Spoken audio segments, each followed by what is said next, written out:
오늘은 부활주일입니다.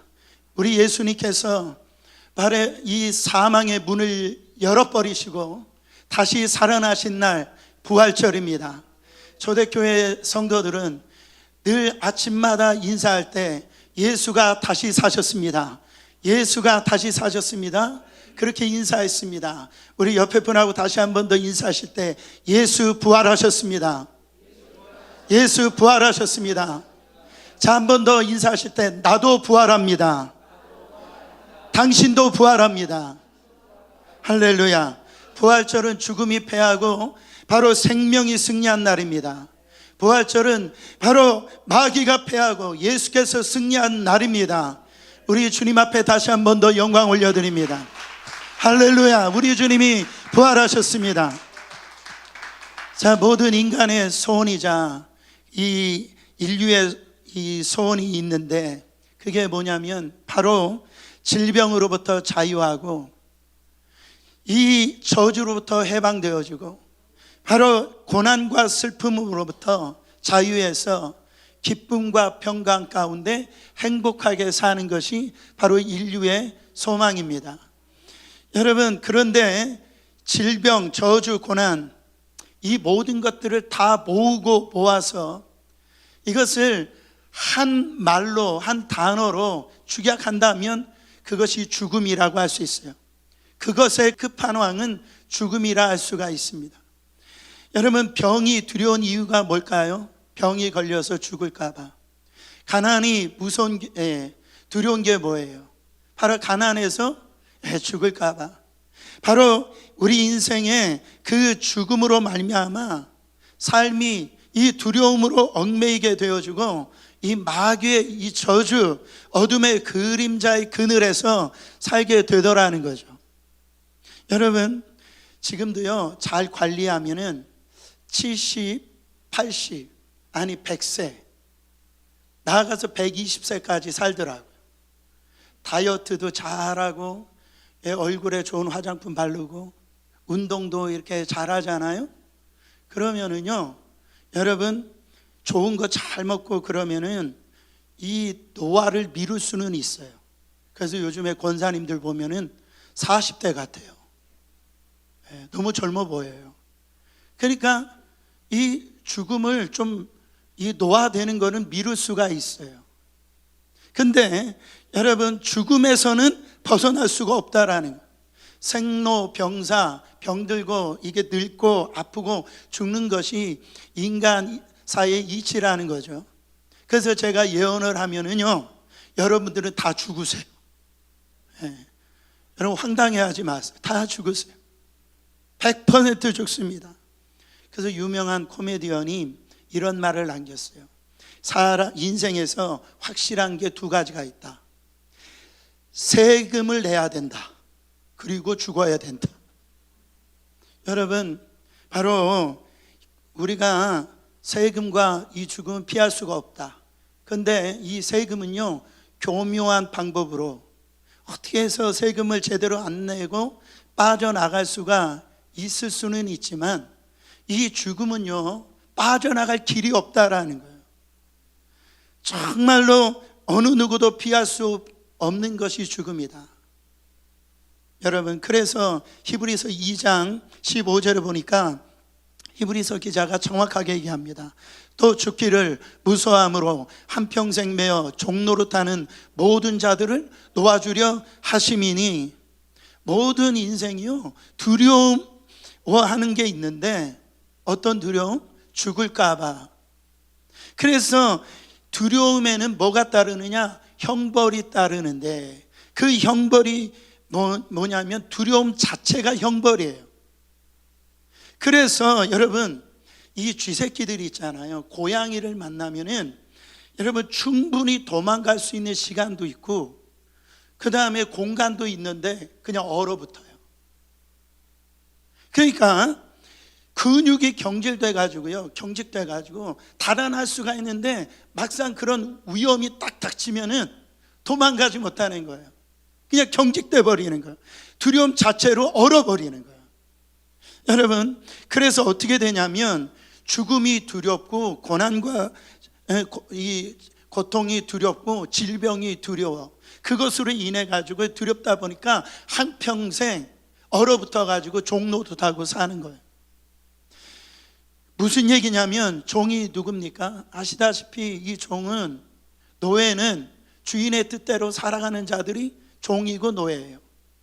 그러니까 모든 인생이 마귀가 주인이 돼가지고 마귀가 하라는 대로, 마귀가 이끄는 대로 그렇게 종로도 하면서 노예가 돼가지고요, 이 마귀가 어둠을 갖다 주면 어두운 대로, 가난을 갖다 주면 가난한 대로, 병을 갖다 주면 병든 대로, 그렇게 여러분 두려움을 주면 두려움 그 자체를 그렇게 우울하게 그렇게 살아가는 이 종이 되어버리는 거예요. 노예가 되어버리는 거예요. 사랑하는 성도 여러분, 마귀가 주는 저주와 이 질병으로부터 저항할 수 없는 능력을 상실한 그런 사람이 되어져 버린다라는 거예요. 여러분, 예수님께서 십자가에 못 박혀서 정말 죽으실 때 마귀는요 승리한 줄 알았어요. 어둠은 이긴 줄 알았어요. 그들의 이제 가지고 있었던 모든 그들의 이 마귀의 계략은 성공한 줄 알았어요. 그러나 여러분, 이 거룩하신 하나님, 이 예수 그리스도를 그 이긴 줄 알았는데 예수 그리스도께서 어떻게 하셨어요? 마침내 부활의 아침이 오고야 말았다라는, 마태복음 28장 6절에 그가 여기 계시지 않고 그가 말씀하신 대로 살아나셨느니라. 와서 그가 누우셨던 것을 보라. 예수께서 죽은 자 가운데서 다시 살아나심으로 말미암아 그동안 모든 인생들이 바로 죽음에서 당한 이 패배를 완전히 소력하시고 마침내 승리를 쟁취하신 것입니다. 그가 살아나셨느니라. 그가 살아나셨느니라. 이것보다 더 통쾌하고 이것보다 더 기쁜 일이 어디 있습니까? 그렇지 않아요?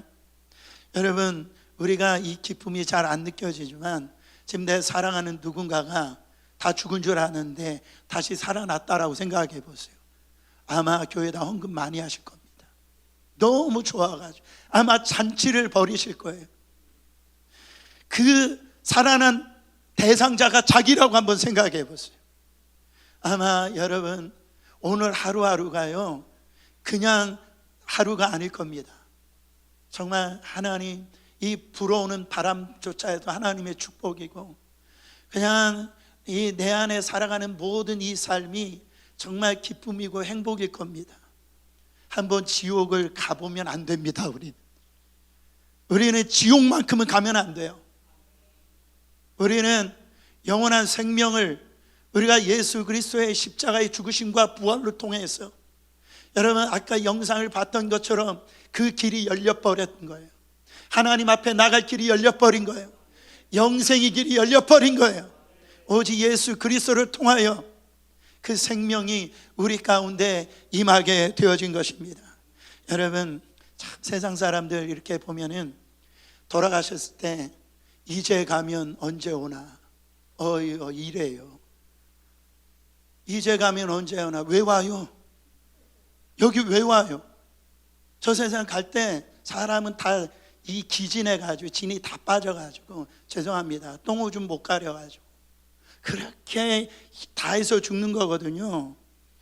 그렇게 살아가셨는데, 힘들게 사셨는데 이제 가면 언제 오냐고.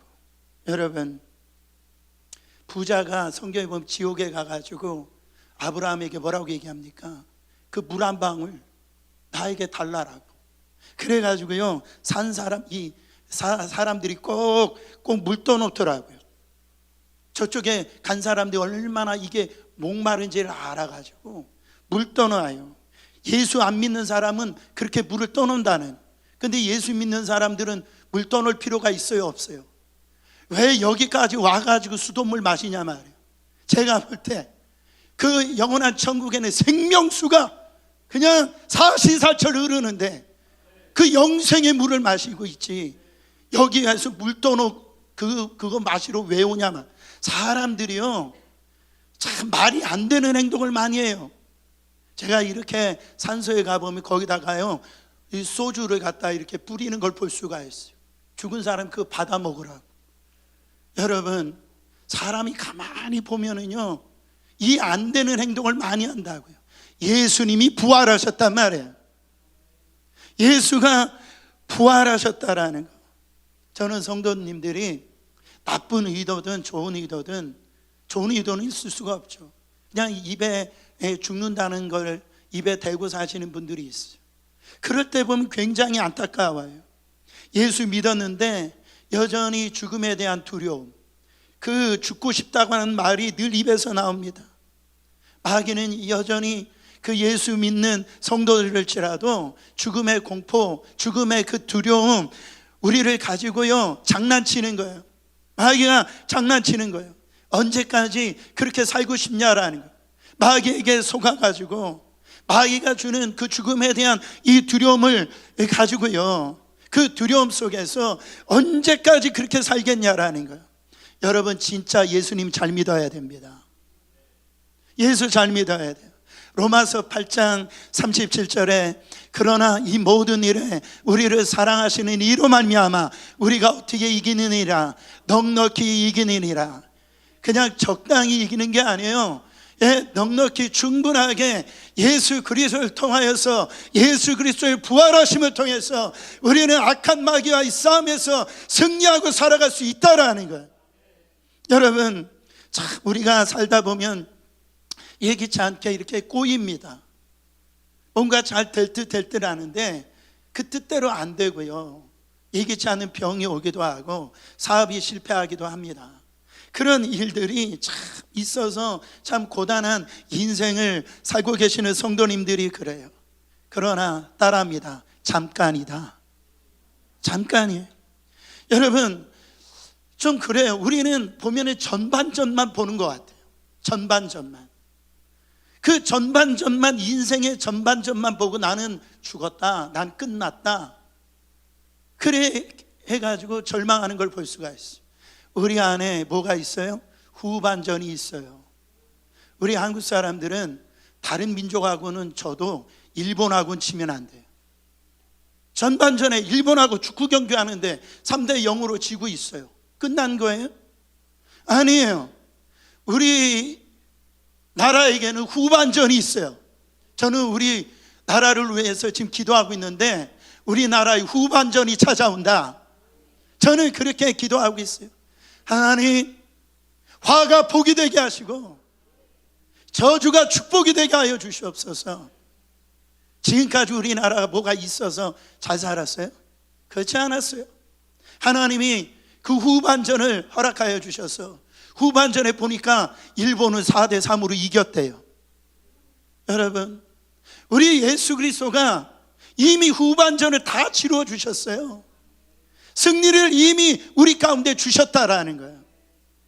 우리 안에 예수 그리스도께서 십자가에서 죽으심과 부활하심으로 말미암아 사망 권세를 깨뜨리고 다시 사심으로 말미암아 죽음의 권세, 두려움의 권세, 질병의 권세, 저주의 권세를 완전히 깨뜨려 버렸다라는.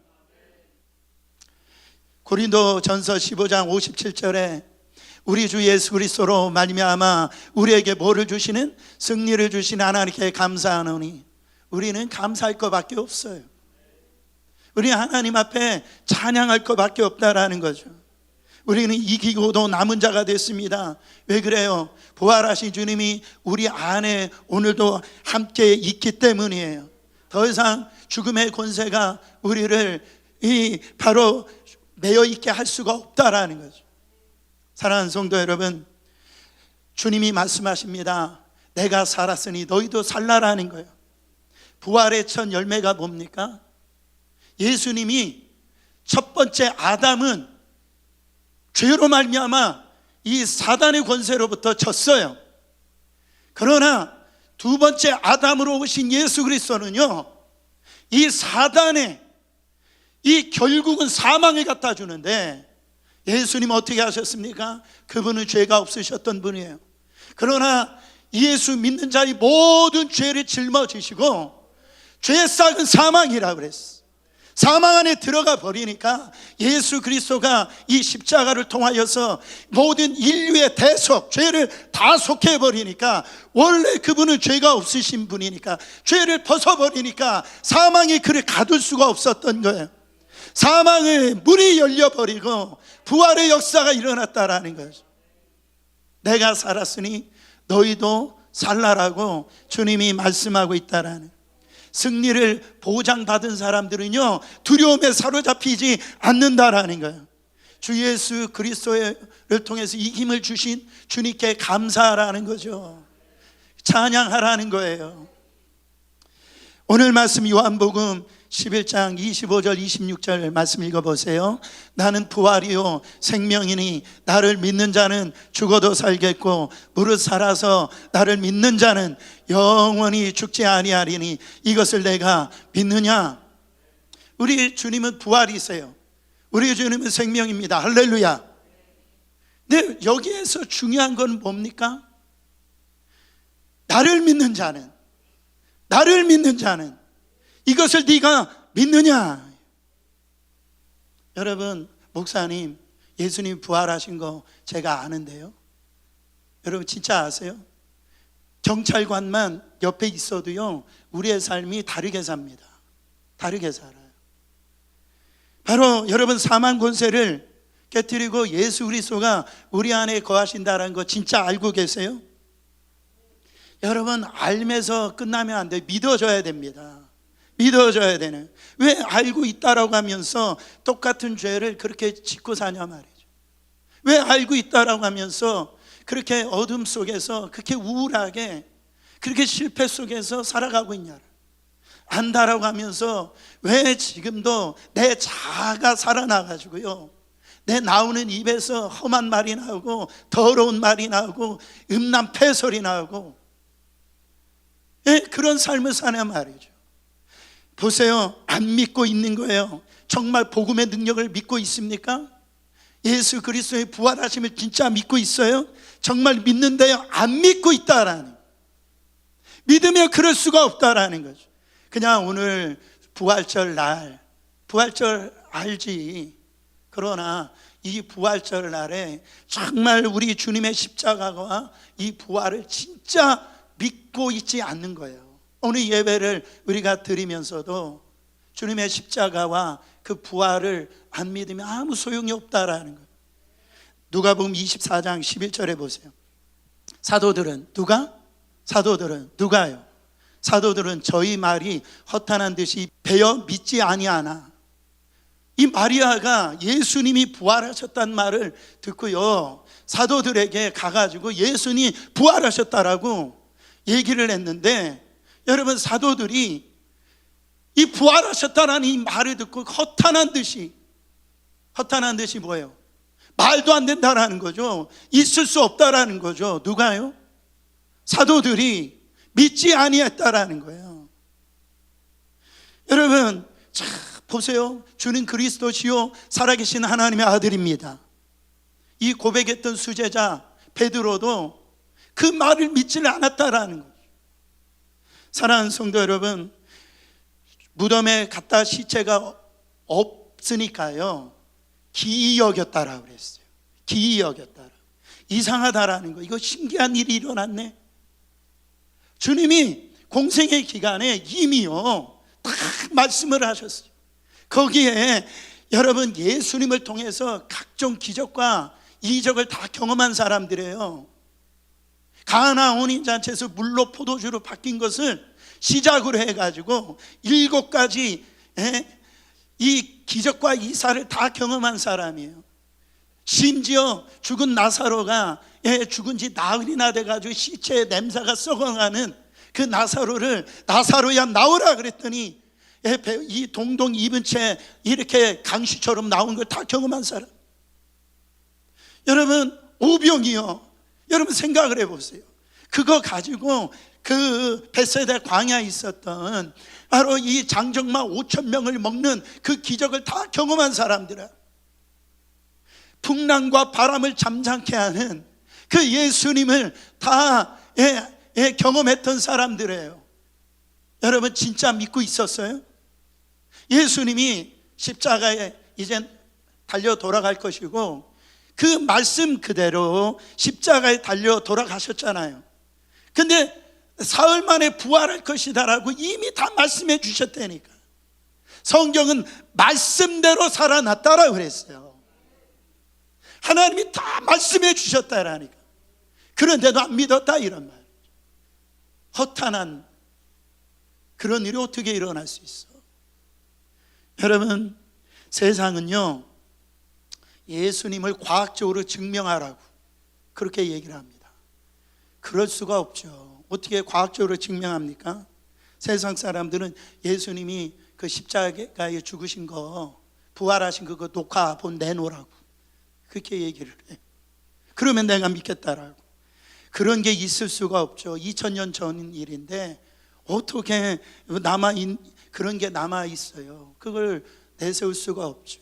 그러나 예수님의 부활에 대한 그 기록이 남아 있다라는 거예요. 여러분 보세요. 사실 보지 못해서 믿지 못할까요? 우리가 정직하게 얘기하면 우리 자신을 살펴보면 보지 않고 믿는 것이요, 보고 믿는 것보다 더 많이 있다라는 거예요. 여러분 생각해 보세요. 증조 할아버지 계신 거 믿으세요? 안 믿으세요? 고조 할아버지 여러분 보셨어요? 못 보셨죠? 여러분 세종대왕 보셨어요? 이순신 장군 보셨어요? 근데 왜 믿어요? 그 기록이 사실이라고, 남긴 그 역사 사료가 사실이라고 믿기 때문에 그 세종대왕 내가 보지도 않았는데 있다라고 알고 있잖아요. 근데 어떤 역사의 기록보다도 여러분 예수 그리스도의 십자가와 부활의 그 기록이 더 많다라는 거죠. 여러분 확실하게 성경에 기록하고 있는데 왜 믿지 않고 있냐라는 겁니다. 여러분 혹시나 하는 마음에 이미 믿고 있어도요 확실하게 하기 위해서 이 부활에 대한 팩트 체크 좀 하기를 원합니다. 요즘 선거철이 돼가지고 가짜 뉴스 그 팩트 체크를 하는데 보세요. AD 1세기 이후에 지금까지 이 가짜 예수님의 이 부활의 이 가짜 뉴스들이 참 많이 있는데 그 중에 하나가 가사설, 안 죽은 거예요. 그냥 가짜로 죽었다 이렇게 생각하고, 환상설, 그러니까 어떻게 그냥 제자들이 환상을 본 거다. 그리고 뭐 무덤 오인설, 다른 무덤 가가지고 착각했다라는 거죠. 그리고 시체 도난설, 누가 훔쳐가서 부활했다라고 그렇게 얘기한다라는 거예요. 여러분 예수님이 부활할 것이다라고 얘기해가지고요 대제사장들과 서기관들과 이들이 진짜 예수님이 부활하실지도 모르겠다 생각해가지고 거기에다 이 무덤문을 지키는 사람들을 세워놨어요. 그리고 로마 병정들이 지키게 세워놨단 말이에요. 여러분 그 당시에 이 로마 황제가 바로 이 정치적인 사건으로 굉장히 주목된 이 분이 예수님이었어요. 그 자기의 역할을 그 자리를 떠나면 그들은 사형을 당하는 그런 때였단 말이죠. 근데 결론적으로 이들이 어떻게 되냐면 이 대제사장이나 서기관들이 와서 보니까 빈 무덤이거든요. 그러니까 이것을 설명할 길이 없으니까 돈을 주면서 무덤을 지키는 그 병사들에게 돈을 주면서 매수했어요. 매수해가지고 누가 훔쳐갔다라고 그래라, 그렇게 얘기를 했다라는 거예요. 여러분 고린도전서 15장 5절부터 8절 말씀에 보면 이 부활의 증인들이 나옵니다. 게바에게 보이시고 후에 12제자에게와 그 후에 500여 형제에게 일시에 보이셨나니 그 중에 지금까지 대다수는 살아있고 어떤 사람은 잠들었으며 그 후에 야고보에게 보이셨으며 그 후에 모든 사도에게와 맨 나중에 만삭되지 못하여 난자 같은 내게도 보이셨느니라. 여러분 게바가 누굽니까? 베드로에게도, 수자자 베드로에게도 보이고 12 제자들에게도 보이셨다라는 거예요. 500의 이 주님을 따르는 제자들에게도 보이셨다라는 거예요. 여러분, 한두 사람이 헛것 볼 수 있죠, 그렇죠? 근데 500명이 단체적으로 헛것을 볼 수 있어요? 그럴 수는 없는 거예요. 근데 500명이 다 봤다라는 거죠.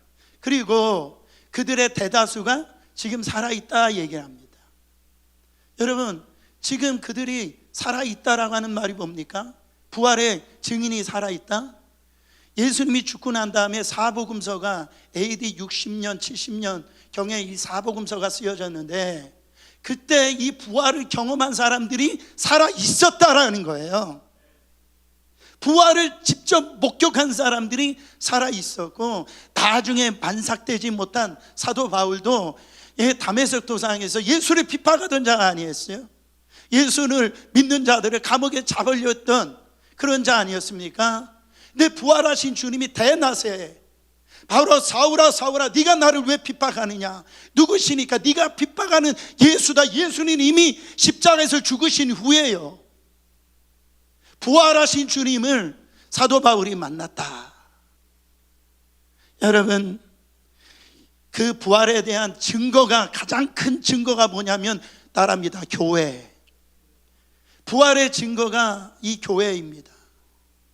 사도들이 부활하신 그 주님을 경험하고 그 하나님의 영이 그들에게 임할 때에 나아가서 두려워했던 그들이 이제 핍박을 두려워하지 않고 고난을 두려워하지 아니하고 예수가 다시 살아나셨다라고 예수 부활을 외쳤을 때 그들은 3,000명, 5,000명 그런 수많은 사람들이 몰려가지고 생겨난 것이 교회예요. 악한 마귀가 지금까지 교회를 무너뜨리려고 공산주의든 다른 회교든 무너뜨리려고 했지만 교회는 끝까지 승리하리라. 왜요? 부활하신 주님이 이 교회를 붙들고 있기 때문에 그래요. 주님 오시는 그날 때까지 여러분, 이 교회는 승리한다라는 거예요. 만약에 부활이 없다면 여러분, 이 낭패입니다. 그렇지 않아요? 기독교는 사기예요. 여러분, 오늘 예배 드리러 오는데요, 날씨가 얼마나 좋은지 진짜 좋더라고요. 오늘 같은 날 저 맨하탄 그랜드 센트럴 가가지고 거기서 커피 한 잔 마시고, 그렇게 아니면 어디 이제 피크닉 그 여행 가면 좋을 텐데 이 어두컴컴한 이 자리에 왜 오신 거예요? 그렇지 않아요? 만약 예수 부활이 없으면요, 우리 진짜 불쌍한 사람들이라는 거예요. 여러분보다도 제가 더 불쌍해요. 그렇지 않아요? 그냥 목이 다 쉬도록 이렇게 지금 예수님의 부활이 가짜라고 한다면 여러분, 얼마나 이 불쌍한 겁니까? 그렇지 않아요? 여러분, 우리는 불쌍한 존재가 아니에요. 우리는 축복받은 존재인 줄 믿으시길 바랍니다. 그러면 이 부활을 믿는다라는 건 뭡니까? 부활을 믿는다라는 것은 부활의 능력도 믿는 거예요.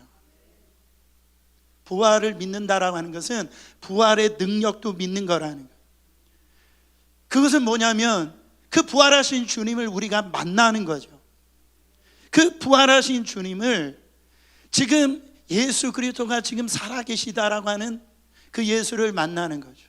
여러분, 지구가 이 둥글다라고 하는 것을 안다라고 해서 사람이 변화되는 게 아니에요. 그냥 지식의 어떤 수준이 높아진 거죠. 그런데요, 한 남자가 사랑하는 그녀를 만나면 그날부터 변화가 되어지는 거예요. 지식이 변화시키는 것이 아니라 만남이 변화가 일으키는 겁니다. 그러니까 이 예수 그리스도는요, 우리의 신앙생활은 율법이 아니에요. 우리의 신앙은 복음이에요. 복음은 뭐냐면 강압이 아니에요. 복음은요, 우리 삶으로 우리 어떤 드러내어지는 자연스러움이라는 거예요. 이게 복음이에요. 우리가 억지로 교회 나오는 게 아니에요. 억지로 수고하는 게 아닙니다. 복음은 수고할 수밖에 없게끔 내 마음을 감동을 시키는 게 복음이에요. 그렇게 살아가도록 만드는 것이 복음이라고요. 소망이 없던 인생이 예수님 때문에 절망해서 소망을 가지고 그 마약과 술과 향락과 이 어떤 도박과 이렇게 살아갔던 그런 어둠 속에 살던 사람들이 이 부활하신 주님을 만나고요, 변화된 사람들이 수많은 사람들의 간증자가 있단 말이죠. 여러분, 그 중에 한 명이 저와 여러분 아닙니까? 이 부활하신 주님을 우리 속에 경험을 했기 때문에 그런 변화 역사가 일어났다라는 거죠. 만약에 이 부활의 사건이 거짓말이란다면 어떻게 살인자가 변화되어지고, 어떻게 간음자가 변화지고, 어떻게 도둑질하고, 그렇게 여러분 정말 세상에서 그렇게 정말 손가락질 당하던 그런 사람들이 변화가 되어져 가지고 삶이 새로워질 수가 있냐라는 거예요. 예수님의 부활은 너무나 분명하다라는 거죠. 여러분, 아무리 많은 사람들이 그 부활하신 그 주님을 안다라 할지라도 오늘 그 예수 그리스도를 만나지 아니하면 아무 소용이 없어요. 지금도 수많은 교회에서 예배를 드리고 있을 텐데 하나의 부활절 절기니까 이건 거기에는 여러분 능력이 나타나지 않는다라는 거예요. 베드로에게 물어보세요. 아니, 당신 예수님을 그렇게 3번 부인하던 사람이 어떻게 순교할 수 있냐고. 베드로는 얘기합니다. 다 부활하신 주님 만났다고. 도마에게 물어봅니다. 당신 그렇게 의심 많고 큰 사람이 어떻게 그렇게 주님을 위해서 끝까지 충성하다가 순교했냐고. 도마가 얘기합니다. 나는 부활하신 주님 만났다고. 스데반에게 얘기를 합니다. 이 스데반은 돌에 맞아 예수 믿고 복음을 증거하다가 돌에 맞아 죽는 그런 환경 속에 있었을 때 당신은 어떻게 해서 그 돌이 날라와서 다 이렇게 죽게 되는 가운데서도 그렇게 기쁘게 그게 순교할 수 있었느냐고. 이 스데반은 얘기합니다. 부활하셔서 보좌 우편에 앉아 계신 그 자기가 그런 예수님 때문에 고난당할 때 그 보좌 우편에 서신 예수님을 나는 봤다라는 거예요. 그러니까 나는 그렇게 살아갈 수 있었다라고 스데반이 얘기를 합니다. 한결같이 부활하신 예수님을 만난 사람이요, 한결같이 부활하신 주님을 여러분 경험한 사람, 인생이 변화가 되어지는 거예요. 인생이 바뀌어지는 겁니다. 세상이 어떤 말을 해도, 세상에서 주님을 믿을 때 고난이 오고 어려움이 온다 할지라도 그 부활하신 주님을 만났기 때문에 조금도 흔들림이 없다, 이런 말. 여러분, 예수님의 제자들도 처음에 부활하신 주님을 만나지 않았을 때 뿔뿔이 흩어졌습니다. 두려움에 떨며 숨었어요. 그러나 부활하신 주님을 만나고 그들은요 달라졌어요. 담대해졌습니다. 소망과 기쁨 가운데 충만해졌어요. 평범하기 짝이 없는 그런 사람이었지만 이 부활하신 주님을 믿고 그 능력이 임할 때 그들은 비범한 인생이 되어졌다라는 거죠. 여러분, 또한 부활하심을 주님을 경험한 사람들의 특징이 있는데 어떤 특징이 있냐면 소망이 임합니다. 소망이 임해요. 첫 번째는 두려움이 떠나가고 두 번째는 소망이 임한다라는. 예수님의 무덤은 빈 무덤이에요. 그 빈 무덤이 얼마나 감사한지 몰라요. 그게 얼마나 여러분 그것이 우리 안에 기쁨인지 몰라요. 혹시라도 예수님의 무덤을 찾았는데 거기 예수님의 뼈가 발견되고 그러면 어떻게 되는 거예요? 그렇잖아. 근데 빈 무덤이라. 여러분, 인생의 끝이 무덤이 아니다라는 겁니다. 인생의 끝은 부활이라는 거예요. 이게 너무너무 중요한 말이에요. 인생의 끝은 무덤이 아니에요. 죽으면 다 한 줄 알아요. 그게 아니에요. 부활이에요. 부활입니다. 뭐가 생기냐면 소망이 생긴다라는 거죠. 소망이 생긴다라고 해서 이 땅에 소망이 생긴다라고 그래가지고 모든 게 다 잘 풀리는 건 아닙니다. 왜 그러냐면 마귀가 이 세상을 합법적으로 지금도 지배하고 있기 때문에 그래요. 근데 이 소망이 생기잖아요. 부활하신 주님이 임하고 소망이 생기면 뭐가 생기기 시작하냐면 인내가 생겨요. 인내가, 여러분 저는요 참 안타까운 게 뭐냐면, 그렇게 대기업 사장들 있죠, 그렇게 돈이 많아요. 그리고 이 탤런트들 보면 그렇게 예쁘고 잘생긴 사람들이 자살하는 걸 보면은 너무 이해도 안 되고 그렇게 안타까울 수가 없어요. 제가 그 정도 돈이 있었으면 저는 매일매일 천국일 것 같아요. 한 번이라도 제가 그런 얼굴로 살아가면, 그런 참 살만할 것 같아요.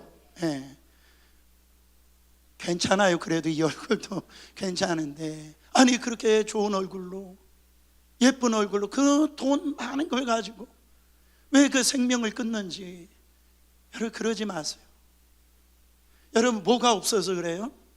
소망이 없어서 그래요. 무덤이 끝인 줄 알아요. 부활이 있다라는 거예요. 여러분 우리는 다시 한번 말씀드리, 지옥만 가면 안 됩니다. 우리는 생명을, 예수 그리스도를 통하여 이 부활의 생명을 입고 영생을 누려야 된다 말이에요. 그거를 알아야 돼요.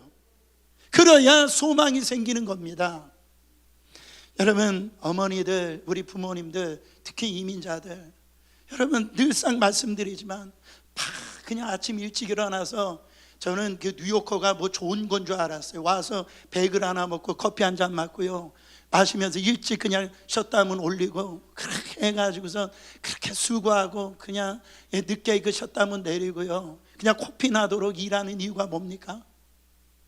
그렇게 일해가지고 자식 좋은 학교 보내고, 그래서 좋은 대학 보내고 좋은 사람 만나게 해가지고 그렇게 성공하게 될 것이라고 하는 소망이 있기 때문에 자기 자신의 젊음을 다 불태워가지고 자기가 지금 얼마나 지금 힘들고 어려운지도 다 잊어버리고 그렇게 일하는 이유가 뭐예요? 그런 소망이 있기 때문에 그래요. 근데 만약 걔를 보니까 싹수가 없어, 싹수가 노랗다는 말 있잖아요. 그러면 그 열흘도 못합니다. 힘들어서 못해요. 일할 때도요, 뭔가 소망이 보일 때 여러분 인내할 수가 있는 거예요. 견딜 수가 있는 거예요. 소망이 있는 사람들이 견딘다라는 거예요. 로마서 5장 3절부터 4절 말씀 보세요. 다만 이뿐 아니라 우리가 환난 중에도 즐거워하나니. 여러분 이거 이상한 거 아니에요? 환난이 임했는데 어떻게 즐거워해요? 그렇지 않아요? 이는 왜 그래? Because 환난은 인내를 낳고, 인내는 연단을 낳고, 연단은 뭐를 이루는 줄 알미로다? 소망을 이루는 줄 알미로다. 그러니까 진짜 이 예수 제대로 믿는 사람들은요, 고난이 안 힘든 게 아니에요. 예수 믿어도 힘들 거 힘들어요, 어려울 거 어려워요, 똑같아요. 고통스럽단 말이에요. 여러분 그러나 거기에서 인내할 수가 있다라는, 그래가지고 예수 믿는 사람들은요 늘 이 똥 씹은 얼굴이 아니에요. 그 얼굴에 정말로 그 보면은, 야 내가 너만 보면 우울해진다, 이렇게 살질 않아. 그 소망이 생기니까 이 생기가 돈단 말이에요. 그래가지고 이 소망 있는 사람 만나면 기대가 있고요, 살만 나는 어떤 이 힘이 생기는 거예요. 여러분 이 소망이 생기는 사람들은 이 죽음이 두렵지 아니하고, 소망이 생긴 사람은 뭘 하기 시작하냐면 사명을 감당하기 시작합니다. 오늘 뒷부분 고린도전서 15장 58절에 보면 이런 말씀이 있어요. 그러므로 내 사랑하는 형제들아 견실하며 흔들리지 말고 항상 주의 일에 더욱 힘쓰는 자들이 되라. 이는 너희 수고가 주 안에서 헛되지 않은 줄 알미라. 고린도전서 15장은 부활장입니다. 그 긴 내용 가운데 부활에 대해 있어서 말씀하시고, 저도 장례식 때 이 말씀을 많이 증거하거든요. 정말로 장례식 가운데 그렇게 주님을 위해서 수고하고 애쓰고 헌신한 거, 그때 죽음을 앞에 두고 이제 주님 나라에 갔을 때에 그 모습을 보고 흔들리지 말라라는 거예요. 너희들이 이 분 때문에 이 모습을 보고 더욱 주의 일을 힘쓰는 자들이 되라는 거죠.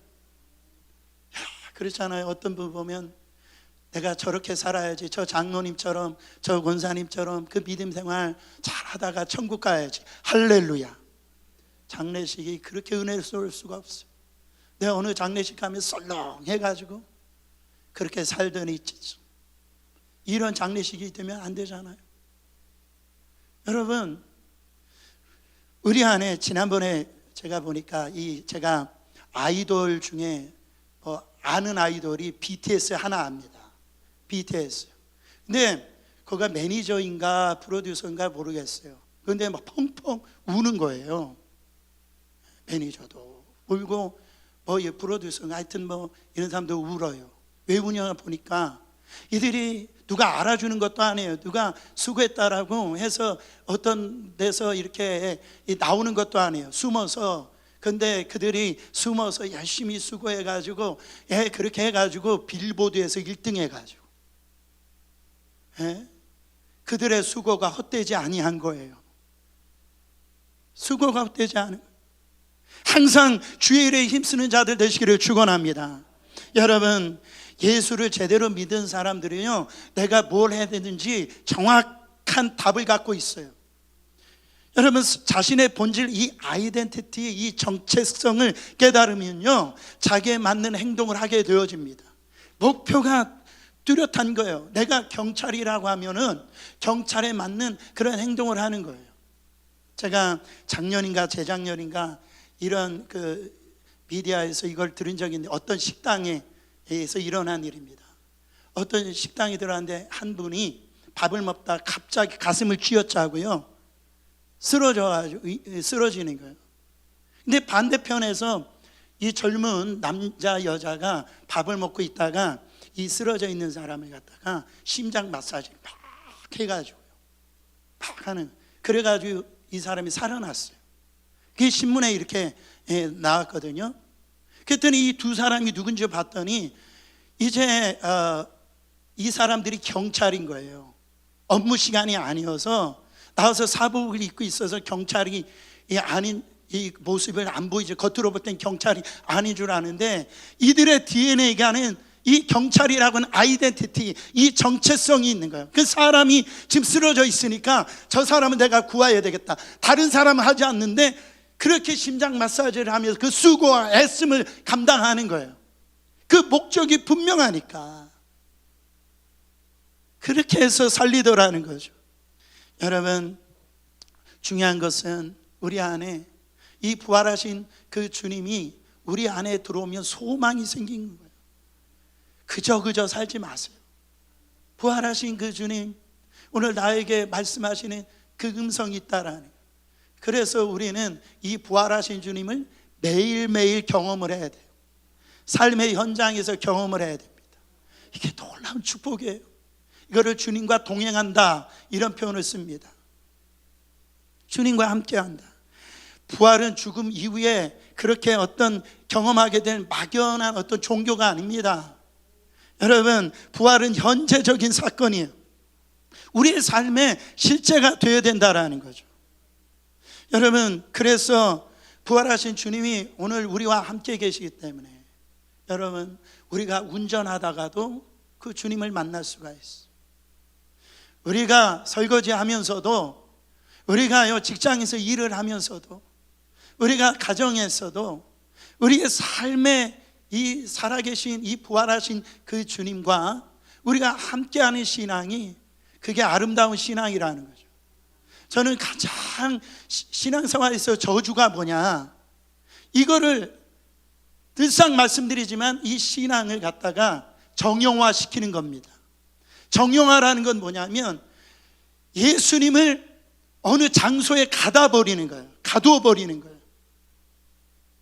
그냥 예수님을 교회에다만 가둬둬요.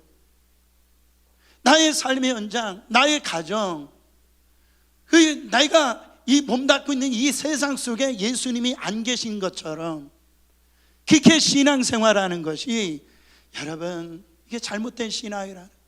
예수님은 지옥의 자리, 실패의 자리, 억울함의 자리, 고통의 자리, 이것을 살아계셨을 때 모든 것을 경험하신 분이에요. 가장 고통을 당한 그 십자가 자리까지 가서 여러분, 그 고통을 경험하신 분이에요. 우리 주님은 우리가 어떤 어려움이, 어떤 고통이, 어떤 아픔이 있는지 우리 주님은 다 알고 계신다라는 거예요. 그래서 정말 특별한 장소가 아니라 여러분 우리의 삶의 현장에, 그 디베아라 바닷가에, 여러분 그렇잖아요. 엠마오 도상에 부활하신 주님이 제자들을 찾아오는 거 보세요. 얼마나 감사한지 몰라요. 오늘 말씀 주님이 우리에게 이렇게 말씀하십니다. 다시 한 번 더 요한복음 11장 25절 26절 보세요. 예수께서 이르시되 나는 부활이요 생명이니 나를 믿는 자는 죽어도 살겠고 무릇 살아서 나를 믿는 자는 영원히 죽지 아니하리니 이것을 네가 믿느냐. 여러분 우리 죄사함을 어떻게 누리고 있습니까? 우리가 의롭다함을 어떻게 누리고 있어요? 우리가 이 정말 영원한 이 영생을 누릴 것이다라고 하는 걸 어떻게 지금 그것을 누리고 있어요? 다 어떻게 내가 예수님의 자녀가 된 것을 어떻게 누리고 있습니까? 다 믿고 있다라는 거예요. 믿었기 때문에 이거를 지금 믿고 있는 거예요. 근데 우리 예수님이 우리의 삶 속에서 역사하신 예수님이 뭐라고 하시냐면 뭐라고 하세요? 용서할 수 있다라는 거죠. 사랑할 수 있다라는 거예요. 우리가 이런 얘기를 들으면은 내가 어떻게 사랑할 수 있어? 어떻게 용서할 수 있어? 우리가 이런 생각을 갖는다라는 거예요. 왜 그거를 안 믿냐라는 거예요. 지금도 살아 역사하신 부활하신 주님이 나와 함께 계셨을 때 내가 저 사람을 사랑할 수 있고 저 사람을 용서할 수 있고 바로 그것에 대해서 이미 십자가에서 이미 끝내버려 주셨는데 왜 그거를 안 믿냐라는 거예요. 그러니까요 하나님의 역사가 이기는 역사가 나오지 않는 거예요. 다 지는 거예요. 마귀에게 다 지는 거예요. 잘못 믿고 있으니까 다 지는 거예요. 여러분 우리 주 예수 그리스도로 말미암아 승리를 주신 하나님께 감사하시길 바랍니다.